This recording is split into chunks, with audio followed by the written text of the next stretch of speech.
Faut absolument que je te raconte ce qui s'est passé ce matin, parce qu'à la fin de la vidéo, peut-être que tu auras exactement la même très bonne surprise. J'avais besoin de modifier un paramètre sur un compte que je ne pouvais plus accéder avec mon nouvel ordinateur, alors je suis allé sur mon ordinateur que j'avais abandonné en février dernier qui avait toujours la session d'ouverte. J'ai réglé ma petite affaire, voilà, c'était très vite fait, puis j'ai vu tout en haut à droite le logo de différents wallets que j'avais effectivement déjà utilisés sur cet ordinateur. Il y avait du Rabi parce qu'à l'époque sur certains navigateurs j'avais fait des tests avec Rabi, et également des wallets plus exotiques que j'avais utilisés pour certaines vidéos qui étaient vraiment très spécifiques. Tu comprends très bien là où je vais en venir, je commence à ouvrir ces wallets et à regarder ce qu'il y a dedans. Pour te donner le détail, dans ma tête, au total, sur tous ces wallets là, il devait y avoir un petit peu moins de 100$, et donc pour la majorité de mémoire, eh bien ça me coûtait aussi cher de les déplacer que de les revendre. Exemple, j'avais 20$ d'un shitcoin sur Ethereum, et tout simplement de le vendre plus de transférer, ça me coûtait à peu près ça au moment des faits. Parce que oui, les frais de transaction étaient bien plus élevés il y a 5-6 mois. Bref, je commence à ouvrir le premier wallet, le Rabi, et je tombe sur 80-90$. J'ai été assez étonné parce qu'il me semblait qu'il y avait moins, mais bon, pourquoi pas, d'autant plus que c'était des stablecoins. Il me semble que je les avais abandonnés à l'époque justement parce qu'ils étaient sur Ethereum et que ça me coûtait trop cher de faire le bridge ou alors de les envoyer. Et oui, il y en avait plusieurs et c'était par différents paquets. Ok, bah super, je me les suis transférés sur un wallet que j'utilise. Ensuite, je continue et je tombe sur un wallet Argentix. Au début, j'ai l'impression que c'est un wallet qui est différent de celui que j'utilise habituellement pour aller sur Starknet,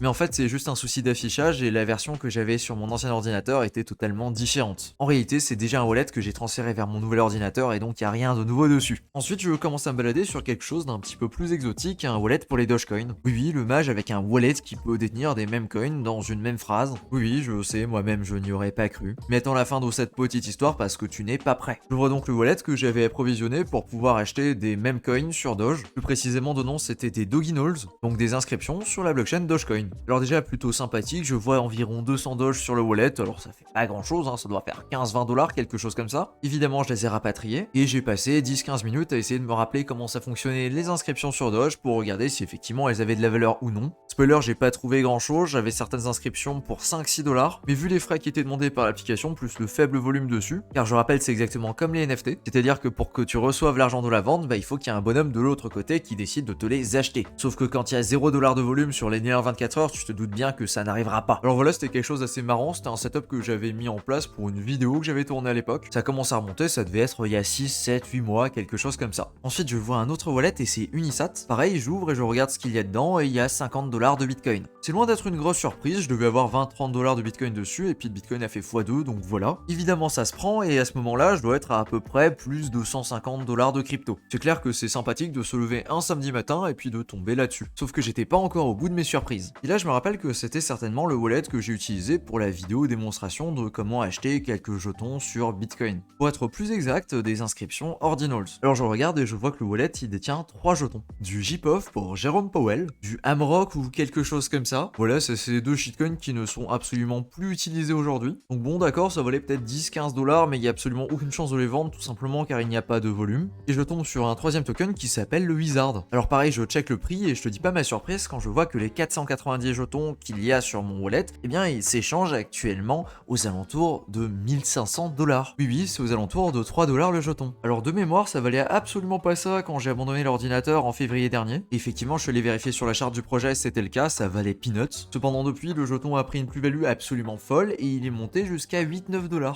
Soit au maximum mon allocation qui allait taper dans les 4000-4500$. Alors que j'avais absolument aucune idée que c'était un truc qui avait totalement explosé. Et là aujourd'hui en retombant dessus, eh bien c'est l'équivalent de 1400-1500$. Très cool comme découverte et donc en regardant un petit peu plus sur la charte, j'ai découvert que c'est en mars-avril que le jeton a fait un angle droit. Pour te dire à quel point c'est absolument barjot, le 30 mars 2024, le jeton vaut 6 centimes, alors que le 17 avril 2024, soit même pas 20 jours après, le jeton vaut 8,83$. J'ai calculé, ça a fait un x 150 en l'espace de 20 jours. Sachant que j'avais fait plusieurs vidéos l'année dernière sur les BRC20 et sur comment les acheter, ou alors comment jouer des airdrops sur les BRC20, et ben peut-être que toi aussi t'avais suivi une de ces vidéos et peut-être que toi aussi t'avais acheté de ce jeton, ou lors d'un jeton similaire qui a pris énormément de valeur. Sur le Discord par exemple, j'ai reçu une update de Taki qui a retrouvé 150$ de BRC20 comme ça qui sont sortis de nulle part. Alors voilà, vraiment n'hésite pas à checker, c'est possible que tu aies ça sur ton wallet Unisat ou Ordinals Wallet, et regarde ce que ça vaut pour chacun de ces jetons parce que si ça se trouve t'es assis sur une mine d'or. De mon côté, je me suis pas trop posé la question, je l'ai listé et j'attends de le vendre. Sachant qu'il y a environ 45 000-50 000$ de volume par jour sur le Wizard, je pense que je devrais pas trop avoir de difficultés. Mais bon, on ne sait jamais. Plus que ça, j'ai encore trouvé un autre wallet Bitcoin sur lequel il me restait des sats pour environ 140$. Donc j'ai fait exactement la même chose, j'ai mis les jetons en vente. Au moment là où je tourne la vidéo, j'ai pas terminé de tout vérifier, j'ai peut-être encore un ou l'autre wallet qui traîne.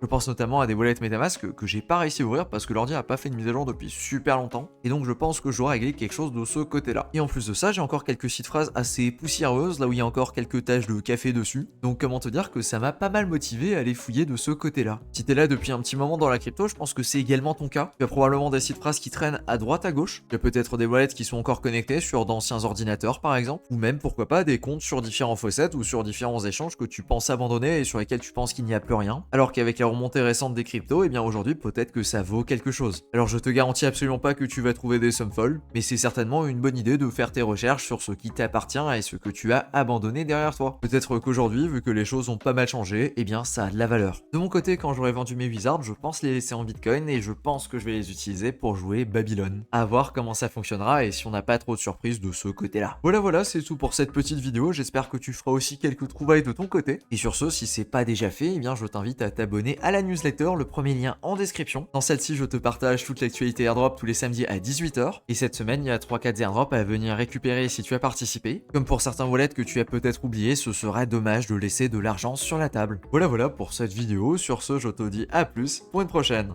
Ciao.